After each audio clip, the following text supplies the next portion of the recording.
Today, I'm going to share the science behind how manifesting actually works. And no, it's not a cosmic connection or spiritual brownie points that's going to get you there. It's literally neuroscience. When you understand how your brain processes and filters information and forms its own beliefs, then you'll see that manifestation's not actually that mystical. It's a practical art, and you will be able to supercharge your powers of manifestation so that you can live the life that you desire.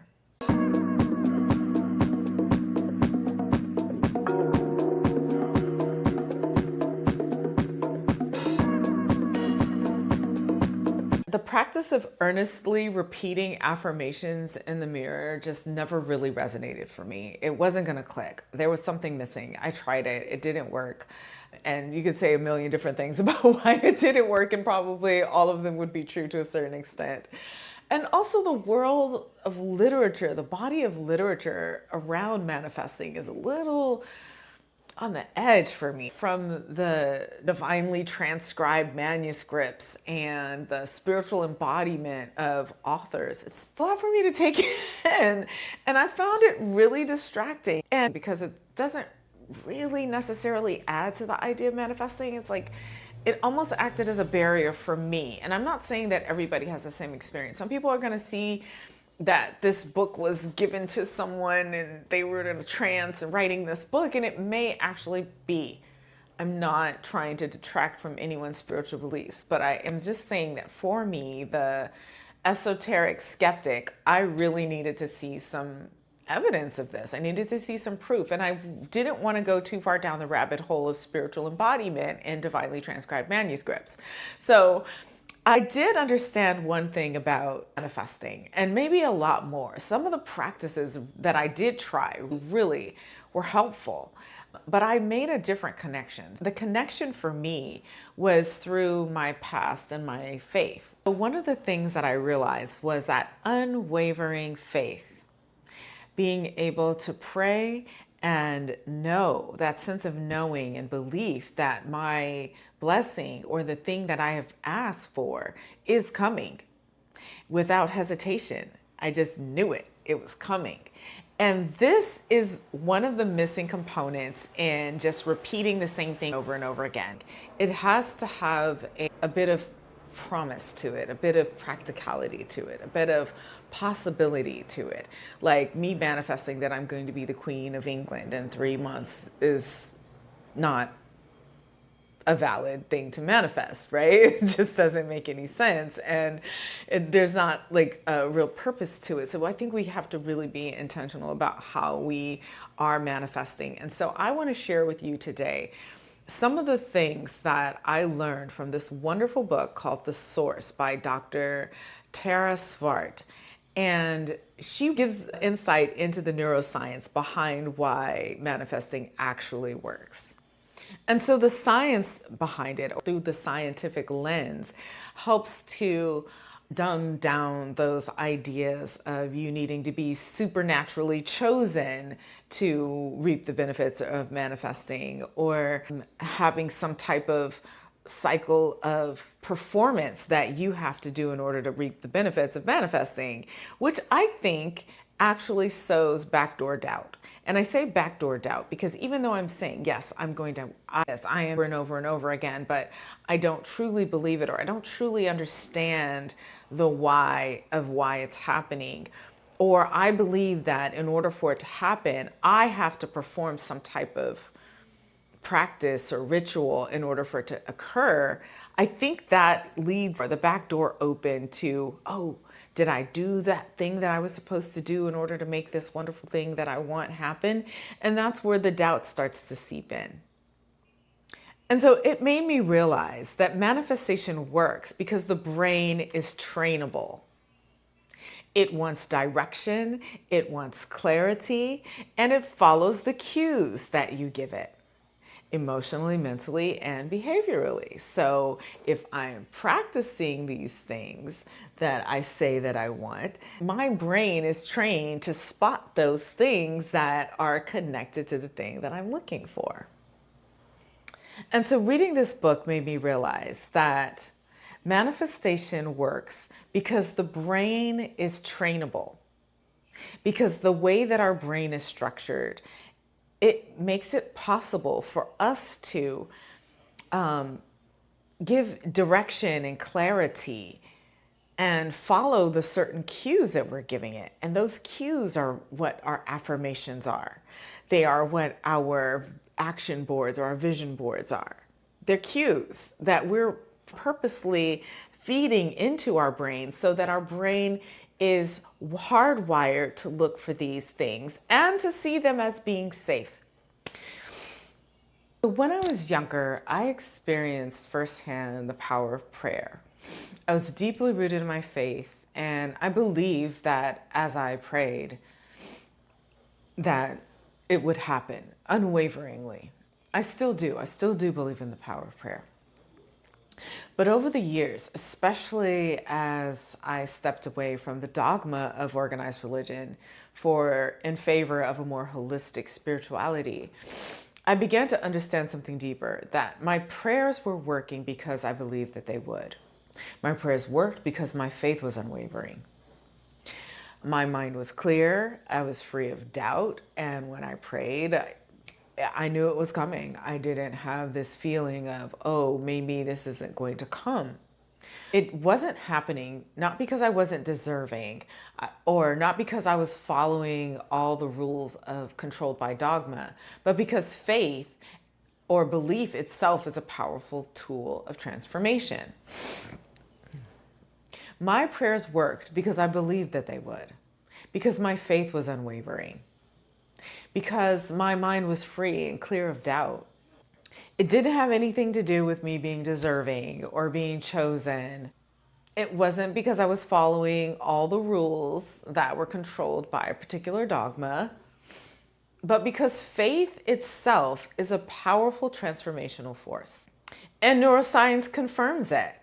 Your brain doesn't check to see if you did X, Y, Z in that particular order. It checks for repetition. It checks for clarity and emotional charge. So that's what really is going to rewire your internal system. That's what allows manifestation to work. The rewiring of your neural pathways, the way that you're thinking, because you've made some type of action and it shifts the way that you think. And so these are the 7 distinct truths that you need to be aware of in order to understand the power of manifesting. Truth number 1, you can rewire your thoughts. I am a forgetful person, but I have created a bunch of different systems to help me cope and to help me move past those behavior patterns that I have that aren't conducive to me fulfilling my dreams. What I've essentially done is I've retrained my brain so that I could have the structure to allow my neural pathways to do what it is I am asking it to do. And that is called neuroplasticity. Neuroplasticity. And it's your ability to change your mind. Its ability to control what you input, and which also influences your output. One of the things that I do because of my forgetfulness is I do crossword puzzles. I learn different languages. I do things that I know are going to exercise my brain and help to put something positive in. So usually if you see me scrolling on my phone, it's because I'm either practicing Spanish or I'm doing a crossword puzzle. And I'm not great at either one of them, but just the act, just the repetitive act of doing that. I'm also feeding information into my neuroplastic mind that this is a possibility. This is something that's going to happen. This is something that I can do, which makes it a little easier. Every single time that reward for my brain makes my mindset more confident that what it is I'm trying to get my mind to do, that it's possible of doing. It's transformational, and it's possible to do it. Truth number 2 about manifesting. It is not transactional. You don't have to perform some type of good deed. You don't have to be worthy. You don't have to have earned the ability to manifest, okay? This is something that is already inherent in your life. This is something that you can control. I was watching this video when I was researching to do this video, and this gentleman was doing, I don't know, it was like a TED Talk or something, but he was doing this talk and he brought this like toy baby on stage and he was speaking with a young woman in the audience and he was like, here's your baby. Now, what would you give this baby if this was your child? And she said, everything, anything that it needed. I would make sure that this baby had it. And so the next thing he said was, well, what did the baby do to deserve all of that? And she was like, I see what you did there, right? Because you would give this baby everything and the baby has not done anything except being very adorably cute and smelling like baby. But you would do anything for that baby because of the potential of that baby. We are no different than that baby. We are deserving. We are worthy. There's not something that we need to do in order to receive that. And so that's one of the big things that you need to get out of your head as far as manifesting is concerned. You don't need to do something. You already have all that you need. This is not a deserving kind of practice. Okay, you don't need to do some specific act in order to make it work. Your brain doesn't need you to be good. Your brain needs you to be clear. And some religious practices, and almost most of them, you have to earn blessings to a certain extent. But this isn't the same way. Your brain doesn't work like that. Manifesting isn't a moral test. Decide what matters and train your brain to support that focus. You need to give your mind a specific target, believe that it is possible, and keep showing up with consistency and authenticity. Truth number 3, it's about practice, not perfection. Repeating, I am abundant, I am abundant, I am abundant in the mirror while you're worrying about how you're going to pay your bills this month isn't going to cut it. That's not manifesting. And that doesn't work. But the truth is that repetition does matter, that having a practice of manifesting does help, because what we're doing is rewiring our brain. So it's not going to rewire on one go. We need to fill our life with the sensation, with the feeling, with the vision of all the things that we want to manifest. So if we are trying to manifest something, we want to see reminders of that on a continuous basis. Truth number 3, it's all about practice, not perfection. So in order to manifest anything, you're going to need to have a sustainable practice. This does not have to be perfect, but what you are doing is you're flooding your brain with information that is going to lead you to the thing that you're focused on, the thing that you're clear about, that you have made a very specific request, and you're going to continuously feed yourself those reminders, those images. You may repeat an affirmation. I love affirmations. They just don't work independently. You have to flood your brain with the sensation of having it. You have to flood your brain with the sensation of this is happening, of that this has happened already, not that it's happening, that it's going to happen. So you share that information that you are desiring with your brain so your brain knows what to look for, because it's going to be tracking. The perfect example is angel numbers. Once you're hip to angel numbers, you're like, oh yeah, the angel number. Every time I look at my phone, it's this particular time. That is you like training your brain to look up at this particular time of the day, whether you're consciously doing it or not. You are hardwiring your brain to look for these patterns and numbers. And it works, right? So if that can work, imagine what you can do if you can get really clear and really specific about the bigger things that you need help with, about the bigger things that you want to support and draw into your life. Truth number 4, your brain has this filter called the, Reticular Activating System, or the RAS. This reticular activating system that works like your brain's bouncer. This brain thought system process is designed to help you keep things that are not safe away from you. It doesn't want you to go and make a huge risky move. It wants you to stay safe, because risk does what? Puts us in harm's way. So if we are putting ourselves in some situation that's harmful, because our brain's not conditioned to think that this is okay, the brain is like, oh, this is how we've managed to endure as a people, as a species, because we don't do things that are risky. We are risk averse creatures. So our brains see new things as bad. And it's just a natural protection, and it works. Like, I haven't eaten a poisonous mushroom recently. Go figure, it works. We're still here. We thrive, we survive. Some of us have a lot of deeper connection to this RAS system than others. It depends on your level of risk taking. But with knowing that you have this system inside of your brain is automatically going to condition you to avoid things that you're not familiar with. So that means that if you're not familiar with having $1 million, chances are likely that you're going to repel the option to get $1 million. If you don't have the man of your dreams, chances are very likely that you're not going to find him, because your brain is thinking, I'm safe here. You're going to have to overwrite your brain's protection system in order to manifest. How do you overwrite it? It really just wants to keep you safe. Right? You need to convince it that it is doing the thing that is safe. You have to convince it that this is good for us, that we like this. We like taking this risk. We like, and we want to see more of it, and makes us happy. So this is where the visualization really comes into play, because it's, if I've never experienced it, it's hard for my brain to accept it.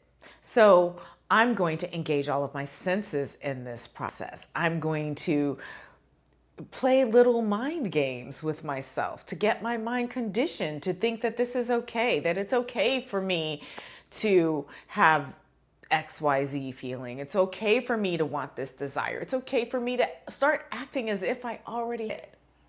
This is how you overwrite that RAS mindset.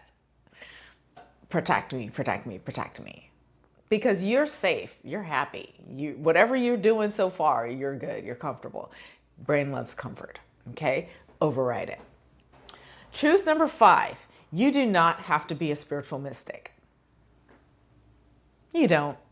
There's people who say that they're able to do this so much better than you because they're tapped into some powerful source that you haven't seen yet. And if you don't get hit to this source or this thing, then you'll never be able to do it. It is really a practical practice. I love to be the bearer of good tidings. You don't have to be some type of spiritual mystic. This doesn't have to interfere with your existing spiritual practices. Manifest is neuroscience at work. We have the capacity to do this because our brains are designed to do this.